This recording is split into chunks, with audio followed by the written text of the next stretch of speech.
மன்னன் சொல்லும் கவி மங்கைக்கது காதல் நிலாம்பரி.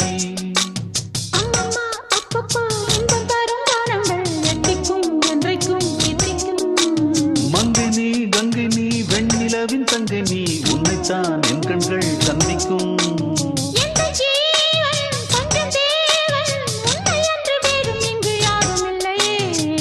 வள்ளி வள்ளி என்ன வந்தான் வடிவேலந்தான், புள்ளி வைத்து புள்ளி போட்டான் புது கோலம்தான். சொல்லித்தர சொல்லி கேட்டு தினமும் சொல்லி தந்த சிந்து பாடினான். வள்ளி இன்பவல்லி என்று தினமும் முல்லைச்சரம் கொண்டு சூடினான்.